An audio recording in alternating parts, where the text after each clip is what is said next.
नमस्कार साथियों, आप सभी का बहुत बहुत स्वागत है आपके अपने YouTube channel SP study point पर। मैं सोनू आप सभी दोस्तों का बहुत बहुत स्वागत करता हूं। आज की ये क्लास है BA BSc BCom प्रथम सेमेस्टर के छात्र छात्राओं के लिए, जिसमें दोस्तों आज हम डिस्कस करने वाले हैं फूड न्यूट्रिशन एंड हाइजीन का क्वेश्चन पेपर, यानी एक प्रकार का मॉडल पेपर। ये मॉडल पेपर आप सभी के लिए बहुत ही इंपॉर्टेंट रहेगा। जो भी प्रश्न आपको देखने को मिलेंगे एग्जाम में, यहीं से देखने को मिलेगा। दोस्तों NEP के अंतर्गत यानी नई शिक्षा नीति के अकॉर्डिंग जो आप लोग का अनिवार्य प्रश्न पत्र है, यानी कि आपको को करिकुलर कोर्स का एक पेपर देना है। ठीक है, ये पेपर ऑब्जेक्टिव मोड में होता है, अनिवार्य प्रश्न पत्र के नाम से जाना जाता है। हर सेमेस्टर में आपको एक अनिवार्य प्रश्न पत्र का पेपर देना पड़ेगा, चाहे आपका एग्जाम रिटर्न पैटर्न पर हो या फिर ऑब्जेक्टिव हो। लेकिन ये जो को करिकुलर वाला कोर्स है दोस्तों, ये पेपर है, ये आपका ऑब्जेक्टिव पैटर्न के आधार पर कराया जाएगा, यानी कि आपके एग्जाम में MCQ टाइप प्रश्न आएंगे 100 क्वेश्चन, और किसी किसी यूनिवर्सिटी में 75 क्वेश्चन पूछे जाते हैं। केवल और केवल एक क्वालिफाइंग पेपर होता है। इसका जो मार्क्स है वो आपके मार्क्स पर नहीं ऐड होगा, क्वालिफाई लिख करके आएगा। एक बात और जान ले, क्वालिफाइंग पेपर सबसे इम्पॉर्टेंट होता है। अगर इस विषय में आप फेल हो जाते हैं तो आपको पूरे सब्जेक्ट में फेल कर दिया जाएगा, आपको पुनः उस सेमेस्टर में एग्ज़ाम देना होगा। तो ये आपका क्वालिफाइंग पेपर है और इसको आपको तैयार करना है। पेपर का जो नाम है वो है food nutrition and hygiene, BA BSc BCom सभी के लिए इम्पॉर्टेंट है। चलिए दोस्तों, आज के इस क्वेश्चन पेपर को, इस मॉडल पेपर को हम सॉल्व करते हैं। सभी लोग वीडियो को लाइक शेयर कर दीजिएगा। 2 घंटे का समय मिलता है और यहाँ पर जो मैक्सिमम मार्क्स दिए गए 100 नंबर का यह क्वेश्चन पेपर होता है। ठीक है, जिसमें से आपको 33 नंबर लाना है। पासिंग के लिए कितना? 33 नंबर। ओके, चलिए तो पहला प्रश्न आपकी स्क्रीन पर है, सभी लोग आंसर भी करते रहेंगे साथ ही साथ। पहला प्रश्न यहाँ पर है दोस्तों, does not case the diarrhoea. ठीक है, अतिसार का कारण नहीं है। पूछा गया है कि इनमें से कौन सा अतिसार का कारण नहीं है। पहला दिया गया है संक्रमण, जल जीव, रासायनिक पदार्थ या विषाक्त जीवाणु। ठीक है, तो इसमें से जो आपका सबसे इम्पॉर्टेंट हो जाएगा, यानी कि सही आंसर जो हो जाएगा वो हो जाएगा विषाक्त जीवाणु जो है ये अतिसार का कारण नहीं है, यानी टॉक्सिक बैक्टीरिया जो है ये अतिसार का कारण नहीं है। ठीक है, तो सही आंसर हो जाएगा ऑप्शन नंबर डी। दूसरा प्रश्न है कि शरीर की किस स्थिति में शरीर का भार आवश्यकता से 20% बढ़ जाता है। In which position of the body the weight of the body increases by 20% of the requirement. ठीक है, पहला दिया गया मोटापा, अधिक भार या न्यून भार या फिर अल्प भार। तो आपको बता दें दोस्तों, शरीर की जो स्थिति है, शरीर में जो मोटापा का स्तर अगर शरीर की आवश्यकता से औसतन 20% बढ़ जाए तो उसका जो कारण है वो है मोटापा। उसका क्या कारण है? मोटापा है। ऑप्शन ए इसमें आपका सही आंसर होगा। ठीक है, चलिए दूसरा प्रश्न देखिए, क्वेश्चन नंबर 3। तीसरा प्रश्न है केयर 1, यानी केयर जो है वो क्या है? CARE, care. केयर क्या है? पूछा गया है कि एक गैर सरकारी संस्था है या फिर यह एक प्रकार की सरकारी संस्था है, मनोवैज्ञानिक केंद्र है या राजनीतिक संस्था है। तो आपको बता दें दोस्तों, केयर जो है एक प्रकार की ट्रस्टेड गैर सरकारी संस्था है। ये क्या है? एक प्रकार का गैर सरकारी संस्था है जो कि बच्चों के पोषण से संबंधित है। किससे संबंधित है भाई? बच्चों के पोषण से यह संबंधित है। इस बात को विशेषकर ध्यान रखेंगे। ये एक ट्रस्टेड कंपनी है, एक प्रकार की ट्रस्टेड संस्था है, जैसे प्राइवेट लिमिटेड होती है। और ये ट्रस्ट में क्या होता है कि बहुत सारे लोग डोनेशन करते हैं और वो जो है वो बच्चों के पोषण पर वर्क करती है। तो ये केयर जो है एक प्रकार की गैर सरकारी संस्था है। ठीक है, चलिए क्वेश्चन नंबर 4। चौथा प्रश्न यहाँ पर है दोस्तों कि nutrient element is not found in milk, यानी कि दूध में पौष्टिक तत्व नहीं पाया जाता। दूध में पौष्टिक तत्व कौन सा ऐसा पौष्टिक तत्व है जो दूध में नहीं पाया जाता है? पहला प्रोटीन, कैल्शियम, विटामिन या फिर विटामिन सी। तो आपको बता दें विटामिन सी जो है वो दूध में नहीं पाया जाता है। ठीक है, बाकी प्रोटीन, कैल्शियम और विटामिन ए दूध में पाया जाता है। तो यहाँ पर आपका सही आंसर हो जाएगा डी, क्योंकि क्या पूछा गया है कि इसमें से कौन सा जो पौष्टिक तत्व है वो दूध में नहीं पाया जाता है। ठीक है। चलिए पांचवा प्रश्न देखिए, यहाँ पर पूछा गया है फाउंड इन मदर मिल्क, माता के दूध में क्या पाया जाता है? वसा, कोलेस्ट्रॉल, खनिज एवं विटामिन या उपयुक्त सभी। इसमें आप सही आंसर करेंगे, माता के दूध में दोस्तों उपयुक्त सभी पाया जाता है। ऑप्शन नंबर डी इसमें आपका करेक्ट आंसर हो जाएगा। ठीक है। चलिए छठवां प्रश्न है when is world health day celebrated, विश्व स्वास्थ्य दिवस कब मनाया जाता है? तो विश्व स्वास्थ्य दिवस कब मनाया जाता है? 7 अप्रैल को विश्व स्वास्थ्य दिवस के रूप में मनाया जाता है। ऑप्शन नंबर सी इसमें सही आंसर आपका हो जाएगा। ठीक है दोस्तों, वीडियो पसंद आ रही हो प्लीज़ वीडियो को लाइक शेयर कर दीजिए। चैनल पर जो भी अभी तक सब्सक्राइब नहीं किए हैं चैनल को सब्सक्राइब जरूर कर लीजिएगा। ठीक है, यहाँ पर है दोस्तों क्वेश्चन नंबर 7, राष्ट्रीय पोषण संस्था की स्थापना हुई थी। राष्ट्रीय पोषण संस्थान की स्थापना कब हुई थी? राष्ट्रीय पोषण संस्थान की जो स्थापना हुई थी दोस्तों 1959 में हुई थी। कब हुई थी? 1959 में। ठीक है, तो ऑप्शन नंबर बी यहाँ पर आपका इस क्वेश्चन में सही आंसर हो जाएगा। चलिए अगले प्रश्न की ओर बढ़ेंगे। एक मिनट। क्वेश्चन नंबर 8 है दोस्तों आपका, इसमें पूछा गया है कि कम ज्वार में कैसा आहार देना चाहिए? तरल, कोमल, ठोस या लवणयुक्त? तो जब कम ज्वार हो, कम ज्वार मतलब बुखार अगर हल्का है तो फिर आपको किस प्रकार की डाइट देना चाहिए मरीज को? तो डाइट को दोस्तों कोमल आहार देना चाहिए, सॉफ्ट आहार। ऑप्शन नंबर 20 में सही आंसर आपका हो जाएगा। क्वेश्चन नंबर 9 है अतिसार के कितने प्रकार होते हैं? अतिसार के प्रकार यहाँ पर पूछा गया है। ठीक है, 2, 4, 3 या फिर 5। तो अतिसार के कितने प्रकार होते हैं? तो अतिसार के दोस्तों 2 प्रकार देखे गए हैं, जैसा कि ये पहला तो हो जाएगा डायरिया, ठीक है, और दूसरा अतिसार। दोनों इसका 2 ही नाम 2 प्रकार के हैं। तो यहाँ पर ऑप्शन नंबर ए इसमें सही आंसर होगा। क्वेश्चन नंबर 10 है, जिसमें पूछा गया अतिसार से तात्पर्य क्या है? अतिसार जो है एक प्रकार की बीमारी है या एक लक्षण है या कोई भी नहीं है, संक्रमित रोग है? तो आपको बता दें अतिसार जो है एक प्रकार का लक्षण है, ये बीमारी नहीं है, ये कोई बीमारी नहीं है, एक प्रकार का लक्षण है। ठीक है, तो यहाँ पर आपका सही आंसर हो जाएगा बी नंबर। क्वेश्चन नंबर 11 है, जिसमें पूछा गया है कि एक मोटे व्यक्ति को आहार में नहीं देना चाहिए। तो एक मोटे व्यक्ति को अगर वो मोटा है तो भैया यहाँ पर पहला है वसा, विटामिन, प्रोटीन, खनिज तत्व। तो सबसे ज़्यादा तो जो मोटापा को बढ़ावा देता है वो वसा ही देता है, फैट ही देता है। तो ऑप्शन ए इसमें सही हो जाएगा 11 नंबर क्वेश्चन का, क्योंकि मोटे व्यक्ति को आहार में वसा नहीं देना चाहिए अधिक मात्रा में। ठीक है, तो ए क्वेश्चन इसमें सही हो जाएगा। क्वेश्चन नंबर 12 नंबर क्वेश्चन है, जिसमें पूछा गया है कि मध्य आयु में लोगों में वृद्धि हो जाती है। मध्य समय में, जैसे मध्य समय की बात हो गई कि अगर आप 20 से 25 के बीच में हैं तो इस समय में क्या वृद्धि होती है? तो यकृत की वृद्धि होती है, आंतें बढ़ जाती हैं आपकी, कि न्यूनतम भार बढ़ जाता है या फिर मोटापा? तो यहाँ पर न्यूनतम भार जो हो जाता है उसको वो बढ़ता है। न्यूनतम भार औसतन से क्या होता है? बढ़ने लगता है। यानी यहाँ पे मोटापा तो हम नहीं कह सकते। ठीक है, तो यहाँ पर ऑप्शन सी लगाएंगे, न्यूनतम भार या न्यून भार। ठीक है, चलिए क्वेश्चन नंबर 13 है, जिसमें पूछा गया है कि हैजा का संक्रमण सबसे अधिक कब होता है? गर्मी में होता है या फिर जाड़ों के दिनों में हैजा का संक्रमण अधिक होता है, या फिर बारिश में, या फिर मानसून में? तो आप में जो सही आंसर हो जाएगा क्वेश्चन नंबर 13 का हो जाएगा एक, गर्मी में हैजा का संक्रमण ज़्यादातर फैलता है।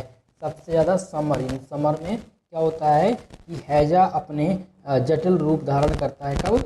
गर्मी में। तो ऑप्शन ए इसमें सही आंसर होगा। क्वेश्चन नंबर 14 आपका 14 नंबर प्रश्न है, जिसमें पूछा गया है बच्चों में कौन सा रोग नहीं होता है? Which disease does not occur in children? पहला है खसरा, दूसरा दिया गया है हैजा, सी दिया गया है काली खांसी, और डी दिया गया है ब्लड प्रेशर यानी रक्तचाप। तो बच्चों में रक्तचाप कभी नहीं होता, ब्लड प्रेशर की बीमारी बच्चों में नहीं देखने को मिलती है। ठीक है, डी नंबर ऑप्शन आपका सही आंसर होगा।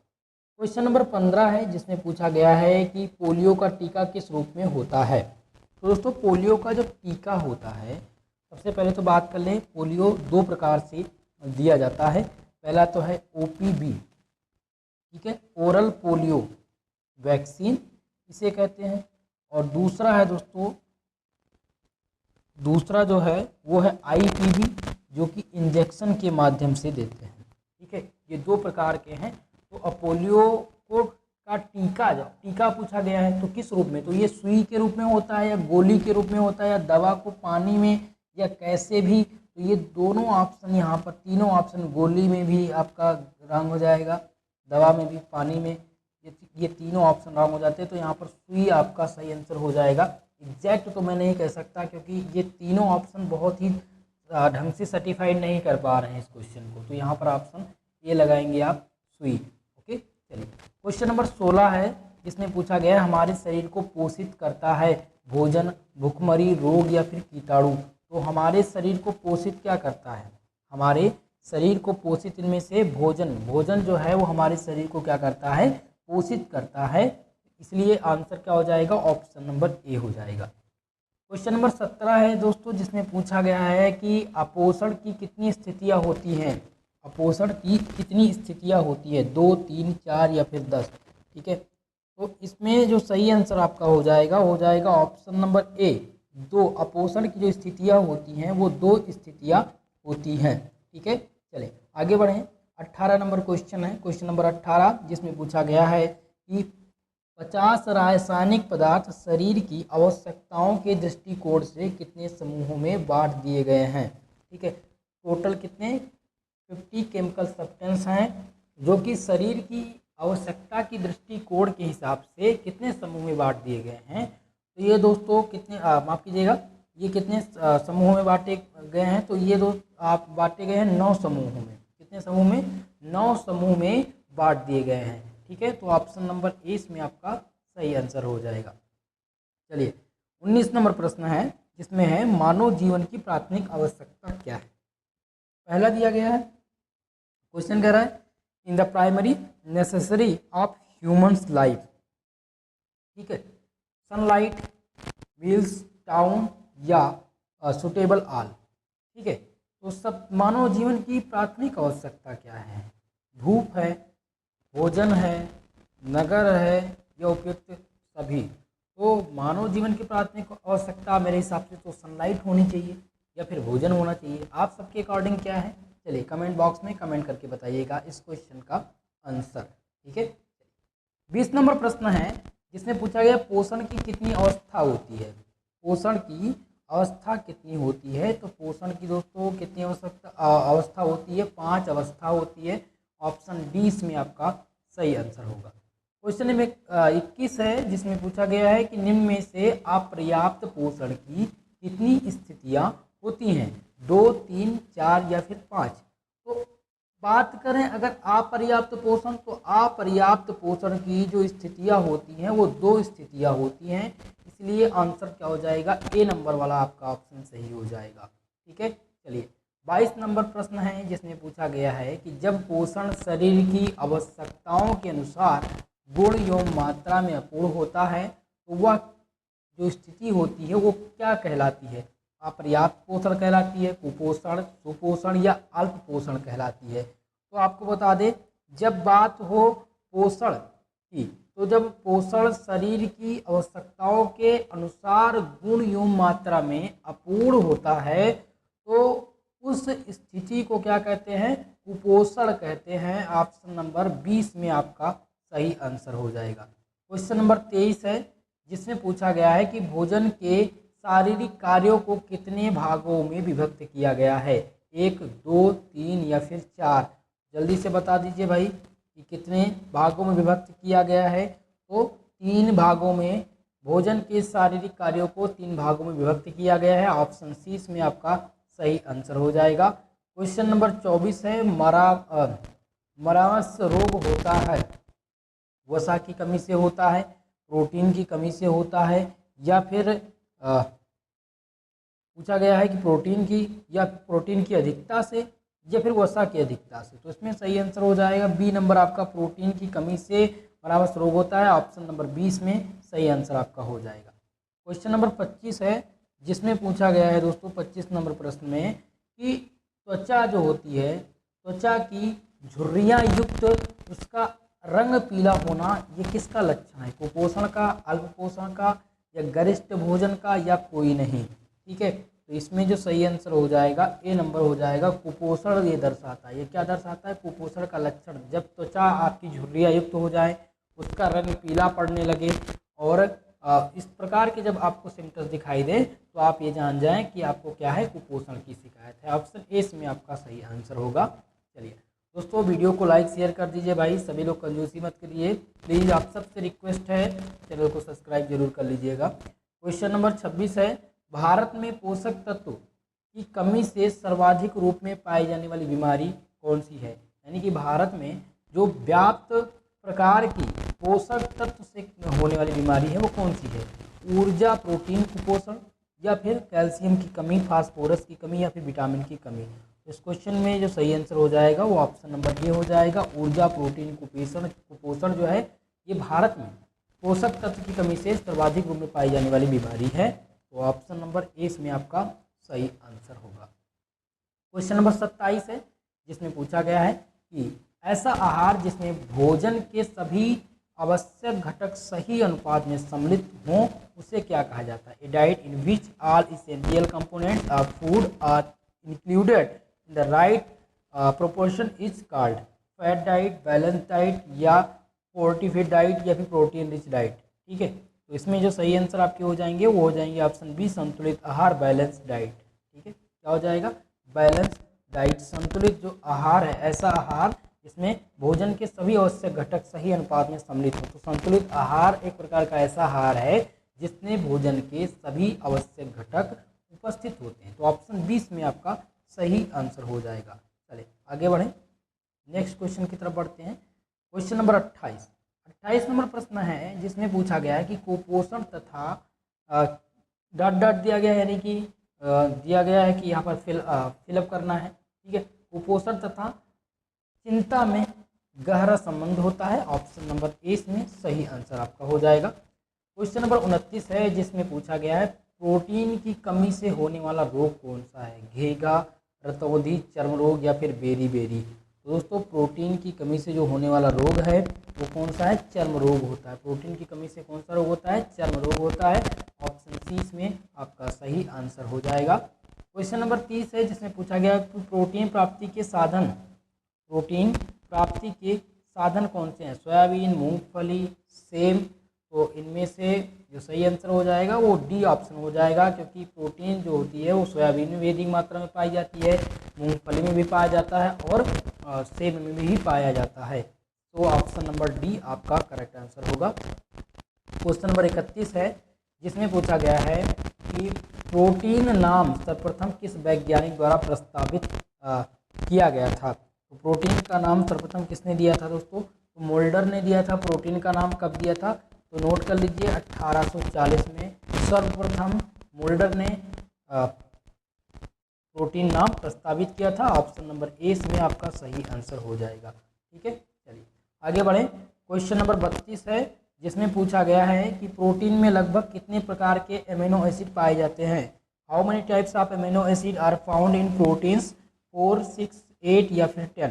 तो इसमें सही आंसर आपका हो जाएगा दोस्तों 8 प्रकार के प्रोटीन में लगभग अमीनो अम्ल की जो संख्या होती है वो 8 प्रकार की होती है, तो ऑप्शन सी इसमें सही आंसर हो जाएगा। ठीक है, चले क्वेश्चन नंबर 33 है, जिसमें पूछा गया है निम्न में से कौन सा प्रोटीन प्राप्ति का उच्चतम साधन है?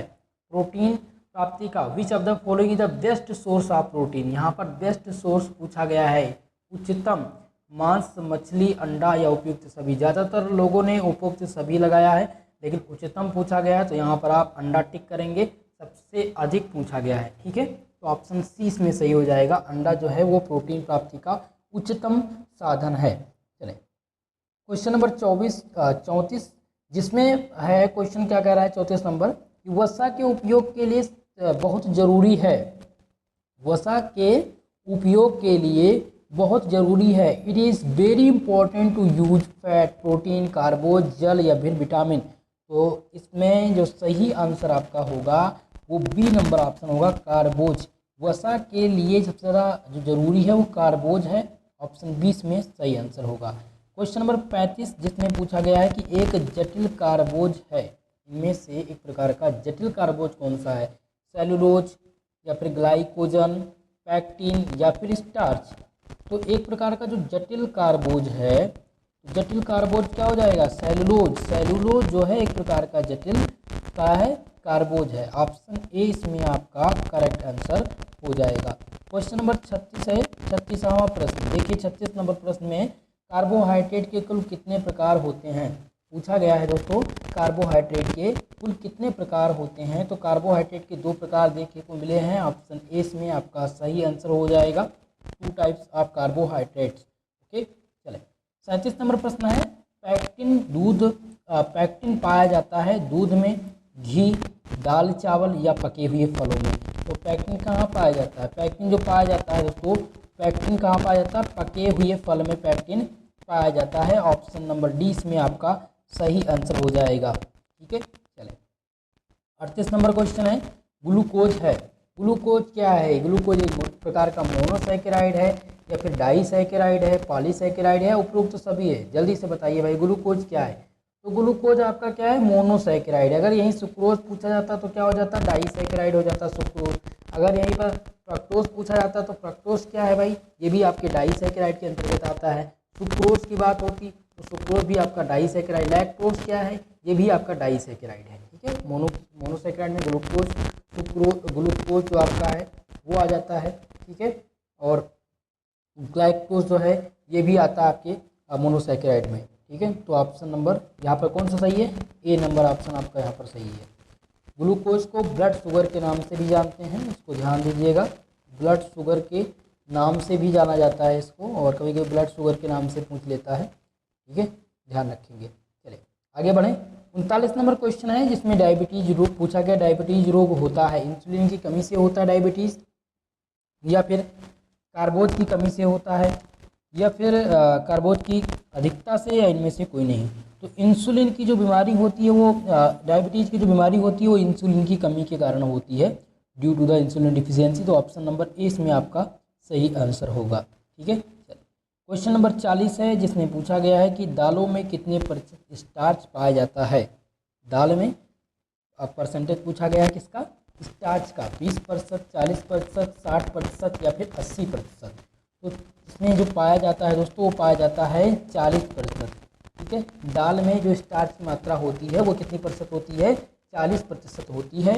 ऑप्शन 20 में आपका सही आंसर हो जाएगा। क्वेश्चन नंबर 41 है, सुक्रोज पर्याप्त मात्रा में पाया जाता है। सुक्रोज जो होता है वो पर्याप्त मात्रा में पाया जाता है दूध, संतरे, गन्ना या फिर अंगूर। चलिए जल्दी से आप बता दीजिए भाई इसका क्या आंसर होगा। तो सुक्रोज पर्याप्त मात्रा में कितने पाया जाता है, गन्ने में पाया जाता है। ऑप्शन सी में आपका करेक्ट आंसर हो जाएगा। ठीक है, चलिए 42 नंबर क्वेश्चन है जिसमें पूछा गया है कि एक नवजात आसानी से पचाने वाला मुख्य कार्बोहाइड्रेट है। यानी कि कोई भी एक the main carbohydrate easily digested by a new born baby is. ठीक है, तो एक नवजात अगर आसानी से किसी भी चीज़ को पचा सकता है तो इन ऑप्शन में ग्लूकोज है, क्योंकि ऑप्शन में और दिए रखे हैं क्या, सुक्रोज, फ्रक्टोज, लैक्टोज, ग्लूकोज। तो ग्लूकोज को आसानी से पचा सकता है। ऑप्शन ए इसमें आपका करेक्ट आंसर हो जाएगा। ओके, चलिए क्वेश्चन नंबर 43 नंबर प्रश्न है, वसा की अधिक मात्रा होती है, वसा की अधिक मात्रा होती है मक्खन में, पनीर में, सोयाबीन में या फिर उपयुक्त सभी। क्वेश्चन नंबर 43, तो इसका जो सही आंसर हो जाएगा वो हो जाएगा उपयुक्त सभी। वसा में दोस्तों किसकी मात्रा होती है, तो मक्खन में भी अधिक वसा पाया जाता है, पनीर में भी, सोयाबीन में भी। तो यहाँ पर ऑप्शन डी टिक करेंगे आप। ओके, चलिए क्वेश्चन नंबर 44 है। 44 नंबर प्रश्न में पूछा गया है कि 1 ग्राम वसा से कितने कैलोरी ऊर्जा मिलती है। तो 1 ग्राम वसा से दोस्तों कितना मिलता है हमें, 9 कैलोरी ऊर्जा हमें प्राप्त होता है 1 ग्राम वसा से। ठीक है, चलिए 45 नंबर प्रश्न है जिसमें यह पूछा गया है कि एक वयस्क को वसा की कितनी आवश्यकता होती है। कोई एक वयस्क है उसको कितने वसा की कितनी आवश्यकता होती है, तो 20 ग्राम वसा की आवश्यकता होती है। कितनी, 20 ग्राम वसा की आवश्यकता होती है किसी भी वयस्क को। ओके, चलिए क्वेश्चन नंबर 46 है, वसा की कमी से कौन सा रोग होता है। स्कर्वी रोग होता है, रिकेट्स या फिर मरामश या फिर फाइनोडर्मा। तो दोस्तों आपको बता दें कि जो वसा की कमी से होने वाला रोग है वो है फाइनोडर्मा। ठीक है, फाइनोडर्मा जो है ये वसा की कमी से होने वाला रोग है। ऑप्शन नंबर डी इसमें आपका सही आंसर हो जाएगा। 47 नंबर प्रश्न है जिसमें पूछा गया है कि मूंगफली में लगभग कितने प्रतिशत वसा होता है। मूंगफली में कितने प्रतिशत वसा होता है? 30%, 40%, 50% या फिर 60%। तो मूंगफली में दोस्तों परसेंटेज है जो वसा का वो 50% है। ऑप्शन नंबर सी में आपका करेक्ट आंसर हो जाएगा क्वेश्चन नंबर 47 का। ओके, क्वेश्चन नंबर 48 है ऑर्गेनिक कंपाउंड इज कार्बनिक यौगिक इनमें से पूछा गया है। पहला है वसा, दूसरा है ऊर्जा, कार्बोहाइड्रेट या जीव जंतु। ठीक है, इसमें से कौन सा कार्बनिक यौगिक है? तो यहाँ पर आप टिक करेंगे carbohydrate is organic compound. Okay, तो ऑप्शन नंबर सी में आपका सही आंसर होगा। क्वेश्चन नंबर 49 है जिसमें पूछा गया ज़्यादा मोटे व्यक्ति को होता है सबसे जो ज़्यादा व्यक्ति जब व्यक्ति ज़्यादा मोटा हो जाता है तो उसको क्या हो जाता है? मधुमेह, मरामस, क्वाशियोरकर या फिर कुपोषण। तो उसको सबसे ज़्यादा जो संभावना होती है दोस्तों बीमारी की वो मधुमेह की सबसे ज़्यादा बीमारी होती है मोटे व्यक्ति को। तो ऑप्शन नंबर ए इसमें आपका सही आंसर हो जाएगा डायबिटीज़। ओके, क्वेश्चन नंबर 50 है जिसमें पूछा गया है दोस्तों कि ऊर्जा प्राप्ति करने का प्रमुख साधन कौन सा है? पानी, वसा, भूख या उपयुक्त में से कोई नहीं। ऊर्जा प्राप्त करने का जो प्रमुख साधन है, ठीक है, वो पानी है। फिलहाल जब कुछ नहीं मिलेगा तो पानी ही पीते हैं, पानी पीने से ऊर्जा तुरंत आपको तत्कालिक ऊर्जा प्राप्त होती है। ऑप्शन ए इसमें आपका करेक्ट आंसर होगा। चलिए नेक्स्ट क्वेश्चन की तरफ बढ़ते हैं भाई। आपका अगला प्रश्न है कि lack of O2 in blood is called, रुधिर में O2 की कमी को क्या कहते हैं? साइनोसिस कहते हैं, हाइपोकिस्मिया कहते हैं, लोहे की कमी कहते हैं या फिर एनीमिया कहते हैं। तो जब भी रुधिर में O2 की कमी हो जाती है तो हाइपोकिस्मिया की बीमारी आती है। ऑप्शन नंबर 20 में आपका सही आंसर हो जाएगा। 51 नंबर क्वेश्चन का जो सही आंसर है वो ऑप्शन नंबर बी है। नेक्स्ट क्वेश्चन आपका देखते हैं। अगला क्वेश्चन है कि फलों की शर्करा किसे कहते हैं? फ्रक्टोज, ग्लैक्टोज, ग्लूकोज या फिर लैक्टोज। जल्दी से बताइए भाई, वो फ्रक्टोज को क्या कहा जाता है? फलों की शर्करा कहा जाता है। ऑप्शन नंबर ए इसमें आपका करेक्ट आंसर हो जाएगा। नेक्स्ट क्वेश्चन है कि शरीर में चर्बी मापी जाती है, जो शरीर की चर्बी है वो कैसे मापी जाती है? अनुपात में, ग्राम में, प्रतिशत में या फिर MEQ में। ठीक है, तो दोस्तों जो शरीर की चर्बी मापी जाती है वो कैसे मापी जाती है? इस क्वेश्चन का थोड़ा सा मुझे सस्पेंस है इस क्वेश्चन में, तो फिलहाल आपको पता होगा तो कमेंट करके बताइएगा इस क्वेश्चन का आंसर, क्वेश्चन नंबर 53 का। ठीक है, क्वेश्चन नंबर 54 देखते हैं। 54 नंबर प्रश्न है कि वृक्क संतुलित करने के लिए निम्न में किसमें श्रावण करता है? रेनिन एवं एड्रोस्ट्रान का, सोडियम एवं रेनिन या फिर एल्डोस्ट्रान एवं सोडियम का या सोडियम एवं पोटेशियम का। तो इनमें जो सही आंसर हो जाएगा 54 नंबर क्वेश्चन का हो जाएगा ऑप्शन नंबर डी, सोडियम एवं पोटेशियम। वृक्क संतुलित के लिए जो इनमें से पोटेशियम और सोडियम का श्रावण इंपॉर्टेंट है। ऑप्शन नंबर डी इसमें आपका सही आंसर होगा। क्वेश्चन नंबर 55 है दोस्तों जिसमें पूछा गया है कि निम्न में से कौन सा प्राकृतिक अक्षय स्रोत है? जल, कोयला, मृदा या फिर पेट्रोल। तो इनमें से जो सही आंसर आपका हो जाएगा वो हो जाएगा ऑप्शन नंबर ए। जल जो है वो एक प्रकार का प्राकृतिक अक्षय स्रोत है। ऑप्शन ए इसमें आपका सही आंसर होगा। क्वेश्चन नंबर 56 है जिसमें पूछा गया है कि पृथ्वी के कितने प्रतिशत भाग पर पानी से ढका हुआ है? पृथ्वी का कितना प्रतिशत जो भाग है वो पानी से ढका हुआ है? 1/4, आधा, 3 गुना या 2/3। तो इनमें जो सही आंसर हो जाएगा वो हो जाएगा 3/4। ठीक है, पृथ्वी का लगभग 3/4 भाग पानी से ढका हुआ है। तो ऑप्शन नंबर सी यहाँ पर आपका करेक्ट आंसर हो जाएगा। दोस्तों आप सभी को यह वीडियो कैसा लग रहा है सभी लोग कमेंट के माध्यम से बता दीजिए भाई, और वीडियो को लाइक शेयर करते रहिए। जो भी चैनल पर नए हैं चैनल को सब्सक्राइब जरूर कर लीजिएगा। क्वेश्चन नंबर 57 है जिसमें पूछा गया है सबसे उचित उपयोग वर्षा का जल भंडार है। सबसे उचित उपयोग वर्षा जल भंडार का है। तो पहला है सिंचाई, कृषि, पेयजल या फिर भूजल स्तर की वृद्धि। तो इनमें जो सही आंसर हो जाएगा वो ऑप्शन नंबर ए हो जाएगा सिंचाई। 57 नंबर का सही आंसर हो जाएगा क्या? सिंचाई हो जाएगा। ठीक है, क्वेश्चन नंबर 58 है जिसमें पूछा गया है कि जल का वह रूप जो पीने योग्य है। पहला दिया गया है पेयजल, आसुत जल, मीठा जल या फिर नल का जल। ठीक है, तो इनमें जो सही आंसर हो जाएगा 58 नंबर क्वेश्चन का हो जाएगा ऑप्शन नंबर ए पेयजल। पेयजल जो है जल का वह रूप है जो पीने योग्य होता है, इसलिए आंसर हो जाएगा ऑप्शन नंबर ए। नेक्स्ट क्वेश्चन है 59 नंबर, जिसमें क्या पूछा गया है, क्वेश्चन नंबर 59 में पूछा गया है दोस्तों कि वह जैविक अणु जो जीवन के कर्मचारी हैं वसा, प्रोटीन, विटामिन या फिर कार्बोहाइड्रेट। तो इसमें जो सही आंसर हो जाएगा 59 नंबर का हो जाएगा कार्बोहाइड्रेट। जो कार्बोहाइड्रेट है वह जीवन का जैविक अणु है, वह एक प्रकार का ऐसा जैविक अणु है जिसे जीवन के कर्मचारी कहते हैं। ऑप्शन नंबर 4 इसमें आपका सही आंसर होगा। क्वेश्चन नंबर 60 है, जिसमें पूछा गया है कि कार्बोहाइड्रेट का मुख्य कार्य क्या है। संग्रहण या संरचनात्मक ढांचा, परिवहन सामग्री या दोनों, एक और दो दोनों।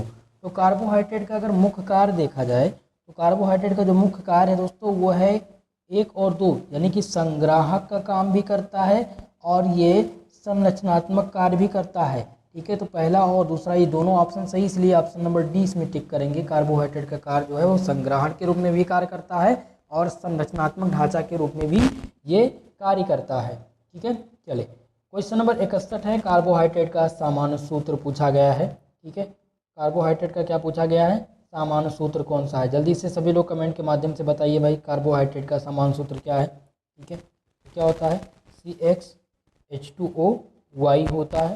अब इसके माध्यम से आप लोग निकाल के बताइए कौन सा इसमें से आपका सही आंसर है। ठीक है, X और Y की जगह आप कुछ भी रख सकते हैं। ठीक, चलिए आगे बढ़ें। क्वेश्चन नंबर 62 है, जिसमें पूछा गया है कि मॉलिस्चस टेस्ट उपयोगी है वसा के लिए, प्रोटीन के लिए या फिर म्यूकोप्रोटीन के लिए या फ्लोवोप्रोटीन के लिए।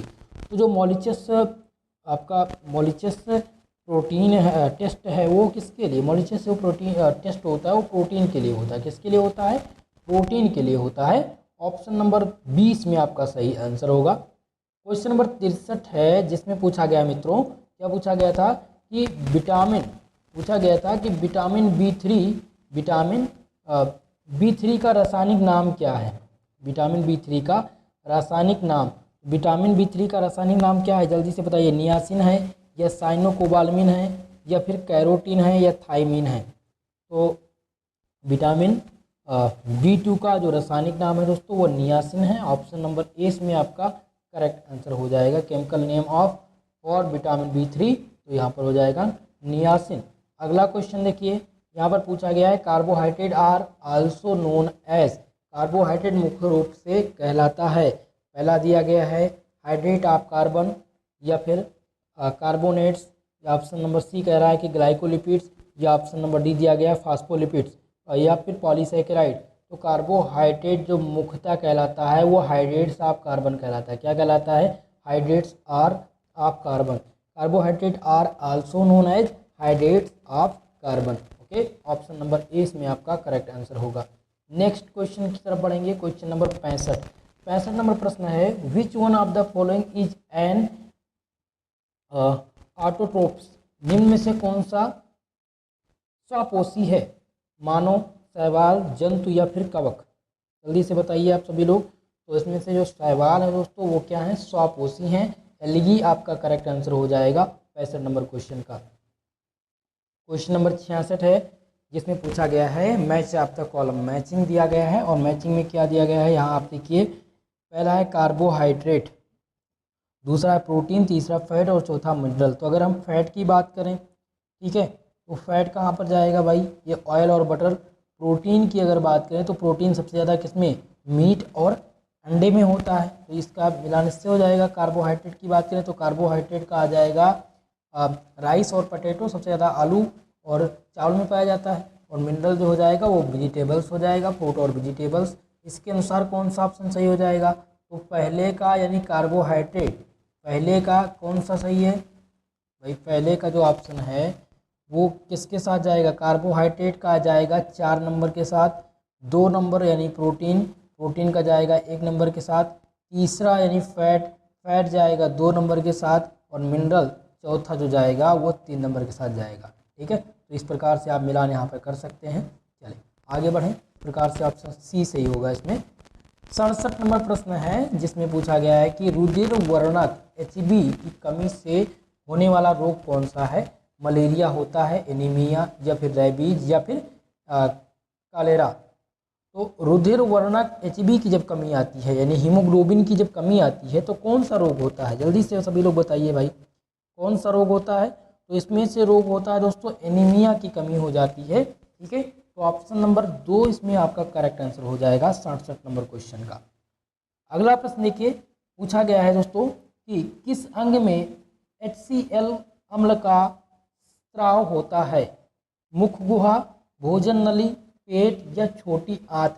तो HCl अम्ल का जो स्रावण होता है वो पेट में होता है। ठीक है, तो ऑप्शन नंबर सी इसमें आपका करेक्ट आंसर हो जाएगा। क्वेश्चन नंबर 69 है जिसमें क्या पूछा गया है कि निम्न में से कौन सा कार्य लोहा का नहीं है। Which of the following is not a function of iron. पहला दिया गया है O2 का परिवहन यानी O2 ट्रांसपोर्ट, ये दूसरा है प्रतिरक्षा कार्य, सी है मस्तिष्क कार्य, और डी दिया गया है जीन रेगुलेशन। तो इसमें जो सही आंसर आपका हो जाएगा वो हो जाएगा जीन रेगुलेशन। ठीक है, इनमें से जो लोहे का कार्य नहीं है वो जीन रेगुलेशन का कार्य लोहे का नहीं है, बाकी O2 यानी कि O2 के ट्रांसपोर्ट में भी ये वर्क करता है, प्रतिरक्षा कार्य भी करता है, और मस्तिष्क के कार्य में भी ये मदद करता है। ठीक है, तो यहाँ पर कौन सा सही हो जाएगा, चौथा ऑप्शन जीन रेगुलेशन। अगला देखिए क्वेश्चन नंबर 70 है जिसमें पूछा गया है वसा अनुपाते तेल। ठीक है, यहाँ पर दिया गया है वसा अनुपाते तेल इक्वल टू कार्बोहाइड्रेट अनुपाते क्या होगा। अगर वसा अनुपाते तेल है तो कार्बोहाइड्रेट का अनुपात किससे होगा, दुग्ध से, चावल से, घी से, या फिर दाल से। तो यहाँ पर चावल के साथ आप जाएंगे। ठीक है, तो यहाँ पर क्या आ जाएगा, वसा अनुपाते तेल इक्वल टू कार्बोहाइड्रेट अनुपाते चावल। ऑप्शन नंबर बी यहाँ पर आपका सही आंसर हो जाएगा 70 नंबर क्वेश्चन का। ठीक है, 71 नंबर क्वेश्चन है दोस्तों जिसमें कोलेजन एक प्रकार का है। कोलेजन एक प्रकार का क्या है, वसा है, विटामिन है, प्रोटीन है, या फिर कार्बोहाइड्रेट है। तो कोलेजन की अगर बात करें तो कोलेजन क्या है, एक प्रकार की प्रोटीन है। क्या है ये, एक प्रकार का प्रोटीन है। ऑप्शन नंबर सी में आपका सही आंसर हो जाएगा 71 नंबर क्वेश्चन का। ठीक है, 72 नंबर प्रश्न है जिसमें पूछा गया है कि कोशिका जो प्रतिरक्षा के लिए उत्तरदायी है वो कौन सी है। लिम्फोसाइट, या फिर एरिथ्रोसाइट, थ्रम्पोसाइट, या हेप्टोसाइट। ठीक है, तो इनमें जो सही आंसर हो जाएगा 72 नंबर क्वेश्चन का वो हो जाएगा ऑप्शन नंबर ए। ठीक है, लिम्फोसाइट जो है वो कोशिका एक प्रकार की ऐसी कोशिका है जो प्रतिरक्षा के लिए उत्तरदायी है। ठीक है, तो ऑप्शन नंबर ए इसमें आपका सही आंसर हो जाएगा यानी 1 नंबर। चलिए आगे बढ़ें, क्वेश्चन नंबर 73 नंबर प्रश्न में पूछा गया है कि रुधिर प्लाज्मा का पीएच मान कितना होता है। तो रुधिर प्लाज्मा का जो पीएच मान होता है वो 7.4 होता है। कितना होता है, 7.4 होता है, इसलिए यहाँ पर सही आंसर हो जाएगा 7.4 ऑप्शन नंबर 1। ठीक है, ये आपका करेक्ट आंसर हो जाएगा। नेक्स्ट क्वेश्चन है क्वेश्चन नंबर 74 जिसमें पूछा गया है इंटरफेरास क्या है। इंटरफेरास है ऑप्शन नंबर ए है एंटी जीवाणु प्रोटीन है, एंटी विषाणु प्रोटीन, या फिर एंटी जटिल प्रोटीन, या फिर एंटी कोलेटिन प्रोटीन। तो इंटरफेरास क्या है, इंटरफेरास एक प्रकार का क्या है दोस्तों, ये एक प्रकार का एंटी विषाणु प्रोटीन है। क्या है, एक प्रकार का एंटी विषाणु प्रोटीन है, इसलिए ऑप्शन नंबर 2 यहाँ पर आपका करेक्ट आंसर हो जाएगा। क्वेश्चन नंबर 75 की बात करें तो 75 नंबर क्वेश्चन क्या कह रहा है, ये कह रहा है दोस्तों कि एक बीमारी के लिए वह वैज्ञानिक शब्द जो चक्कर आने के लिए उत्तरदायी होता है। मधुमेह, मस्तिष्काघात, वर्टिगो, या उपरोक्त में से कोई नहीं। तो इसमें से जो सही आंसर हो जाएगा वो वर्टिगो हो जाएगा। ठीक है, वर्टिगो एक प्रकार की ऐसी बीमारी है जिसके लिए वैज्ञानिक शब्द चक्कर आने के लिए उत्तरदायी होता है, यह कथन स्पष्ट किए हैं। ठीक है, तो इसमें जो सही आंसर हो जाएगा ये हो जाएगा वर्टिगो। जब भी पूछा जाए कि the scientific term of diseases that the case the यानी कि वर्टिगो, मस्तिष्काघात कह सकते हैं या मधुमेह या वर्टिगो। तो जब भी कोई बीमारी की बात, थोड़ा सा समझने का प्रयास कीजिए क्वेश्चन को। यहाँ पर है कि जब एक बीमारी के लिए वह वैज्ञानिक शब्द, ठीक है, जो चक्कर आने के लिए उत्तरदायी होता है उसको क्या कहते हैं? तो उसको कहते हैं वर्टिगो कहते हैं। ऑप्शन नंबर 3 यहाँ पर आपका करेक्ट आंसर हो जाएगा। तो आज के इस क्लास में दोस्तों 75 क्वेश्चन थे जो कि MCQ मोड में था, जिनको आज मैंने सॉल्व कराया है। जल्द ही आपको एक नया मॉडल पेपर होगा और नया मॉडल पेपर में हम दोस्तों लगभग 200 प्लस क्वेश्चन, 200 प्लस क्वेश्चन सम्मिलित करेंगे और उनको सॉल्व कराने का प्रयास करेंगे। वही वीडियो आपके लिए सफिशिएंट रहेगा, सारे के सारे प्रश्न आपको उस वीडियो से ही मिल जाएंगे। बाकी इस वीडियो को ज़्यादा से ज़्यादा लोगों में शेयर कीजिएगा और जो भी हमारे इस चैनल पर नए हैं चैनल को सब्सक्राइब जरूर कर लीजिएगा। दोस्तों आप सबसे मेरा निवेदन है, वीडियो को शेयर कीजिए और चैनल पर जो भी नए हैं चैनल को सब्सक्राइब कर लीजिएगा। इसका PDF आपको SP स्टडी पॉइंट के ऐप पर मिल जाएगा। आप लोग चले जाइए, एप्लीकेशन डाउनलोड कर लीजिए।